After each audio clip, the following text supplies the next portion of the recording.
Private വിദ്യാഭ്യാസ മേഖലയിലെ നിയമനങ്ങൾ അഴിമതിയും പക്ഷപാതവും നിറഞ്ഞതാണെന്നതിന് എതിരഭിപ്രായം പറയുന്നത് അതിൽ പങ്കാളികളായിട്ടുള്ളവർ മാത്രമായിരിക്കും. കേരളത്തിലെ വിദ്യാഭ്യാസ നിലവാരം ഇടിവാൻ ഇത് വഹിച്ചിട്ടുള്ള പങ്ക് അപരിഹാരമാണ്.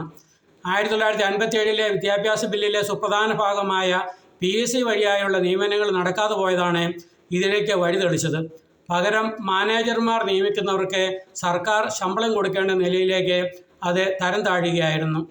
57 കേരള വിദ്യാഭ്യാസ ബില്ലിനെ ഉൾക്കൊള്ളുവാൻ കേരളത്തിലെ എല്ലാ മേഖലകളിലും ജന്മിത്ത കുടിയാൻ മനോനിലയിൽ നിന്നും അന്ന് സ്വതന്ത്രമായിരുന്നില്ല.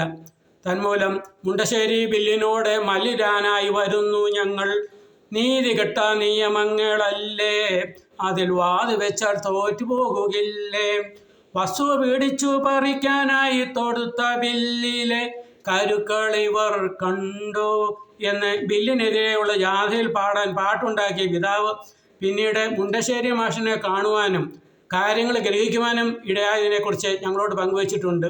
അതിനു മുൻപേ ജീവനക്കാർക്ക് ശമ്പളം വല്ലപ്പോഴും മാത്രം കൊടുത്തിരുന്ന മാനേജ്മെൻറ്റ് അവരുടെ സംരക്ഷകരുടെ മുഖഭാവത്തിലായതോടെ പിന്നെ സഹിക്കേണ്ടി വന്നത് വിദ്യാർത്ഥികളാണ്. അഴിമതിയും സ്വജനപക്ഷപാതവും നിറഞ്ഞ നിയമനങ്ങൾ കഴിവുറ്റ അധ്യാപക നിയമനങ്ങളെ തടസ്സപ്പെടുത്തി.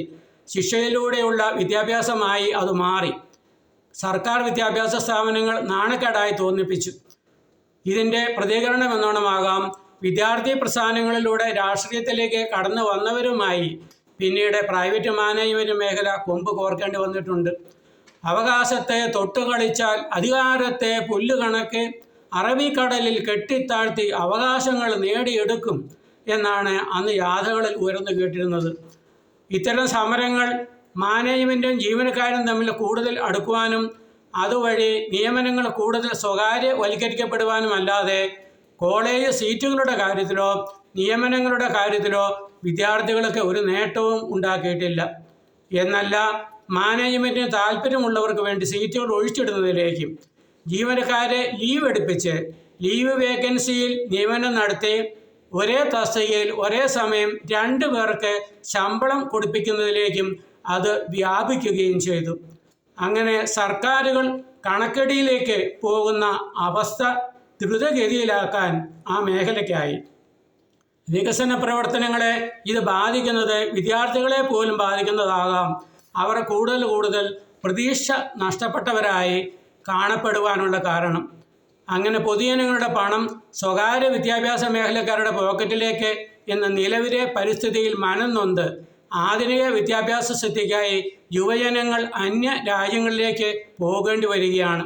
എന്നിട്ടും കേരളത്തെ കൈപിടിച്ച് ഉയർത്തുന്നത് ഈ വിദ്യാഭ്യാസ സമ്പ്രദായമാണ് എന്ന് വാദിക്കുന്നവർ പിന്നോക്കമെന്ന് കരുതി പോരുന്ന ബീഹാർ തുടങ്ങിയ സംസ്ഥാനങ്ങളിൽ നിന്നും ഉയർന്നു വന്നിട്ടുള്ള പ്രഗത്ഭരായ IASകാരെ പോലും മറച്ചു പിടിക്കുന്നത് വിദ്യാഭ്യാസം കച്ചവടമെന്നത് വ്യവസായമായി വളർന്നതുകൊണ്ടുകൂടിയാകണം. പ്രൈവറ്റ് മേഖലയിലൂടെയുള്ള നിയമനങ്ങളും PSC വഴിയുള്ളതും തമ്മിൽ തിരിച്ചറിയാൻ ആരോഗ്യ മേഖലയിലേക്ക് കണ്ണോടിച്ചാൽ മതി. പണവും അധികാരവും തത്വാധിഷ്ഠിത മൂല്യമുള്ളിടത്തെ ജനോപകാരപ്രദമാകൂ. പ്രൈവറ്റ് വിദ്യാഭ്യാസ മേഖലയിലെ നിയമനങ്ങൾക്ക് സർക്കാർ വിദ്യാലയങ്ങളിലെ എക്സ്പീരിയൻസിന് വില കൊടുക്കാത്തത് ആ മേഖലയിൽ അഴിമതിയും പക്ഷപാതവും എത്ര ശക്തമാണ് എന്നതിന് തെളിവ് കൂടിയാണ്. വിദ്യാലയങ്ങളുടെ നടത്തിപ്പും നിയമനങ്ങളും ഏകീകരിക്കപ്പെടാതെ റാങ്കുകളും റാങ്ക് ലിസ്റ്റുകളും നീതീകരിക്കപ്പെടുന്നതാവില്ല. വിദ്യാഭ്യാസ മേഖലയിൽ സർക്കാർ രേഖകളിൽ ഒഴിവുള്ള എല്ലാ തസ്തികകളിലേക്കും ഈ വർഷം തന്നെ PSC വഴിയായി നിയമനം നടത്തുകയാണ് കഴിഞ്ഞ 68 വർഷമായി നടക്കാതെ പോയ നീതി ഈ തലമുറയിലെ അഭ്യസ്തവിദ്യരായ തൊഴിൽ രഹിതർക്ക് സമ്മാനിക്കുവാനുള്ള എളുപ്പവഴി. ഇതിനുണ്ടാകുന്ന തടസ്സവും കാലതാമസവും കേരള സമൂഹത്തിൻ്റെ മനസ്സാക്ഷി പരീക്ഷിക്കപ്പെടുന്ന ഇടങ്ങളിൽ പ്രതിഫലിക്കപ്പെടണം.